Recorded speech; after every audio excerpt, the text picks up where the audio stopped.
Now, We 31 Sports with Max Cohan. The Alabama football team has made 2 trips to the state of Tennessee this year, and both of them have ended like this: a missing goalpost and a stormed field. Max Cohan here with Trevor Denton at Neyland Stadium, where Alabama just suffered a 24-17 loss to the Volunteers. And Trevor, this field was absolutely covered. Yeah, you and I were talking to a security guard right before the field storming went down. I asked him, what do you do if the fans start rushing this grass right here? He said, there's nothing you can do when 100,000 people are descending on the field. And that's really how this game felt for Alabama. Nothing they could do on the offensive side of the ball to really try and tie the game at the end there. And the result is another loss, like you said, to a team from Tennessee. We just can't play team football, can't bring it together. One side of the ball has highlighted moments, and the other side, stumbles and, some missed opportunities. Neyland Stadium was hot and loud for this 107th meeting between Alabama and Tennessee in the 3rd Saturday in October. But the first half of this game was a little bit of a snooze fest. It was full of fumbles, missed field goals, and interceptions, with only 7 points on the board coming on a Ryan Williams touchdown. But everything changed in the second half as Dylan Sampson found his footing. Tennessee's running back had a combined total of 5 yards on the 2 touchdowns, but the 14 points gave Tennessee the lead.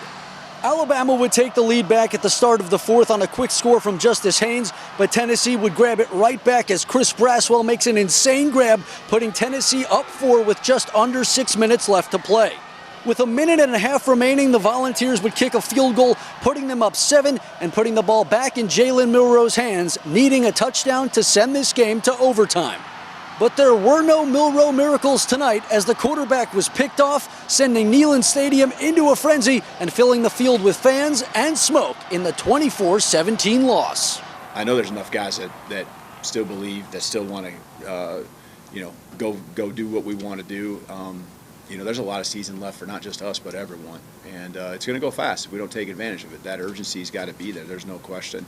Trevor, most people would describe this as a heartbreaking loss, and that seemed to be the mood of the Alabama players when we talked to them after the game. That's right. I mean, this is Alabama. This is crazy. We never see them have 2 losses like this early in the season, rarely even in an entire season. So something the fan base isn't used to, definitely not something the players are used to. And right now, it's going to take a lot of deep reflection for them in order to get this thing back on track to Alabama standards. I think that's so important for us. I think that's just a great opportunity ahead of us to see, how much we love each other, how much we want to refocus and be the best version of ourselves. So we're excited for the opportunity, excited to be back together moving forward. We know we could have played better. We left a lot of things on the field. And, like I just try to tell everybody, man, hey, keep your head up, man. It's a lot more football to be played. It's a lot more opportunity out there. And we just have to, strike back against adversity. Yeah, Max, I asked Tim Smith whether this team has had to battle complacency after that emotional win over Georgia. He said that hasn't been the issue. It's just been about executing. And speaking about execution, that's been a problem for the Auburn Tigers all year long, as you know. Could they finally turn that around against another ranked team in Missouri? Auburn still on the hunt for their first SEC win of the season. Max, we were listening to this one together in the car. The first half was so ugly.